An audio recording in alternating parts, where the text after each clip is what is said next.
for this week's challenge, we're really going to have to think about the structure of our data and our granularity and sort of how best to get our data in a form that it's ready to go straight into Tableau desktop and be used as we please.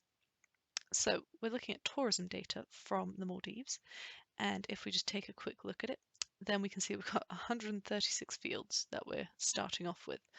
So we've got our kind of dimensions at the start. We've got our ID and this what each row is actually telling us, a bit of a hierarchy breakdown field telling us the unit of the numbers, and then numbers for every single month from January 2010 to December 2020. So already we're thinking this isn't the best shape for our data. We're going to want to do a pivot. And because there's, over 100 date fields that we're going to want to pivot, we probably want to use a wildcard pivot because that'll search for something that's common between each of our fields and make sure that it gets pivoted. But if we think about it, what is the common thing between all of these dates? Well, there isn't even like a 20 before the number there. So just this dash is kind of what's common for each of our dates. But that dash is also present in 3 of our dimension fields too. So what we want to do is remove these fields basically, and then do our pivot, and then add them back in after we've done that pivot. So let's show you what I mean by that. So up here where we're going to do our pivot, we keep only our fields, our ID fields, and then all the date fields. So we've got rid of those 3 dimension fields. Then we just do our wildcard pivot based on this dash, and we can see our ID stays over here. It doesn't get pivoted, which is great. And then we just do a little bit of sorting out of our data types that I'll come back to in a minute. Because down here in our sort of separate stream, what we've done is we've just kept our ID field still, and then those 3 dimensions, so that we're able to join these 2 streams back together on our ID. So that happens quite nicely here. We see that we have our 3,000 odd rows of data, and it all joins together nicely. So I'll just talk through those data types quickly. So something that's really cool, if we look at our date after our pivot, it just says, the month, the first 3 letters of the month, a dash, and then the year. And we want this to be a date. And something that's really cool about Tableau Prep is that just changing it to a date in this data type drop down here puts it in a date format for us already. It knows how to interpret that month dash year format that we had going on.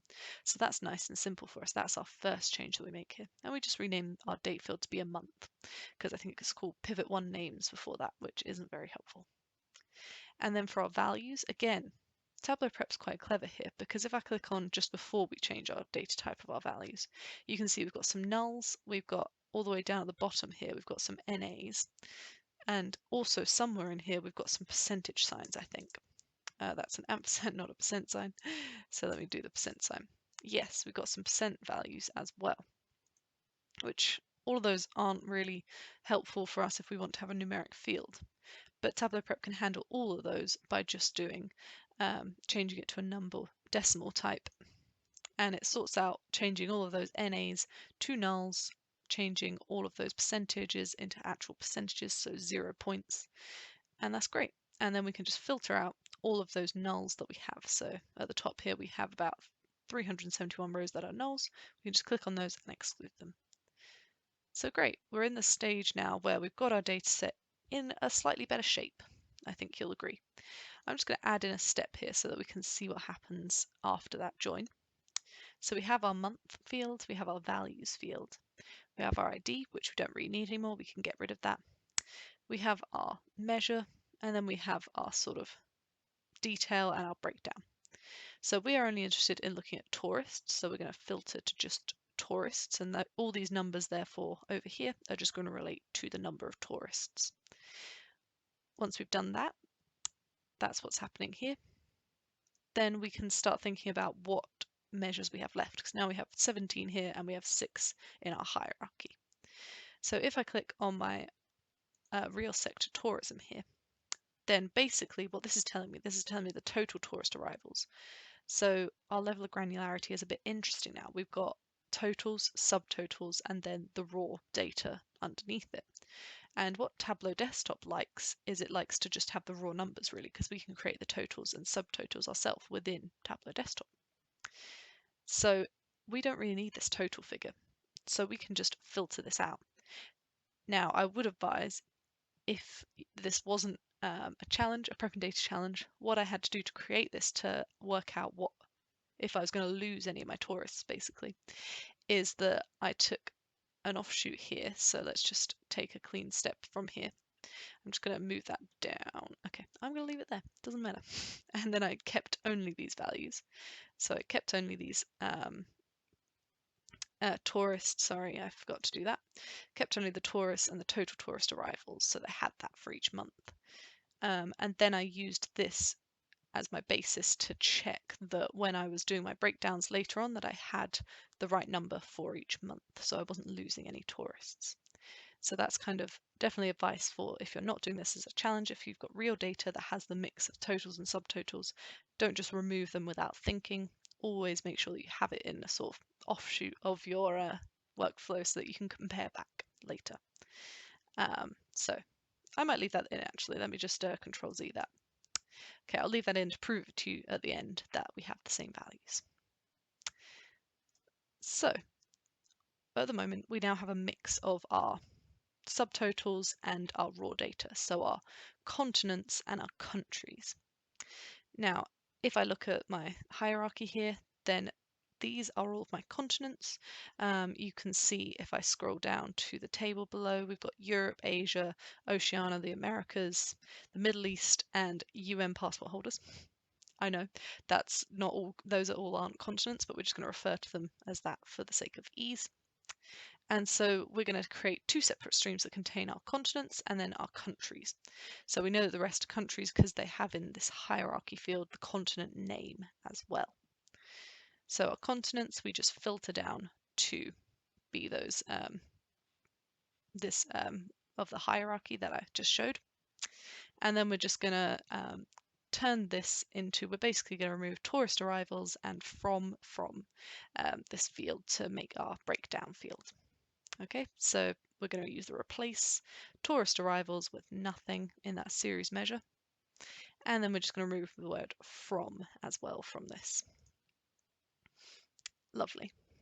Then to get rid of this dash and the resulting trailing white space, we're just going to use our clean functions here. So we're going to remove the punctuation and then we're going to trim the spaces. So that's what we're doing here. And that all works nicely now. We've got our breakdown field. We can get rid of these extra two fields. And now we have our sort of intermediate level of breakdown of what's going on with our tourist arrivals. So our continent level tourist arrivals is what we have at the moment here. Then we're going to separate off to our country level. So we're going to exclude again that measure that I was saying. So now in the hierarchy we always have a continent name next at the end of our hierarchy, if you can see that. And then in our series measure we have all of the sort of country names. So something really cool that you can do is when you split and do an automatic split, because we have tourist arrivals from in every single row, it'll just get rid of that for us. So we'll automatically split that and you can see what happens there. We then get our countries. Now the only issue there is that it says the United Kingdom instead of United Kingdom. So we can just double click on that and get rid of the there. And that all works nicely. We have our countries, we then want to get our continents out of our hierarchy. So we do a similar thing where we just split out in an automatic split way. And that gets us our continents, that we just rename that field as well. So now what we have is our continent, our country, our month, and the tourist numbers for that country level. But we want to aggregate this back to the continent level. So you can see how we have 286 rows, whereas before we had about 1,000 rows. And then once we've got this back to the continent level, we can join it onto our continent dataset, joining on the month and on the continent. And in this way, we're able to see, if I just bring this up a bit, that our continent values and our values are not the same for each month of our data. So clearly we're missing some tourist numbers because we don't know what countries they came from, only what continent they came from. And therefore, we're just going to find out what that difference is. So our missing values is just our values of our continents minus the ZN there is 0 if null, because we have some nulls in our data set, of the continent values. And now you can see that basically what we've done is we've done this bigger number over here minus this number here to give us our missing values number. I'm just going to add in a country that says unknown and unionate back to our country breakdown data set. There we go. You may need to merge some of the fields because we got a bit confused there with our naming conventions. But now we have a country level breakdown of our tourist data. And I'm going to add an aggregate step on the end here. And I'm going to aggregate it to just be grouping by my month and summing my number of tourists. And then if I join that to our total tourists that we took out earlier, so I'll join it on the month and also the values, then you'll see that we have all those rows joining up. We don't lose any because we have the exact right number for the total number of tourists, but just broken down a little bit. So hopefully you can see why that would be useful to have it in this way for Tableau Desktop, and hopefully that was a fun challenge for you to be a part of. So thank you very much for watching.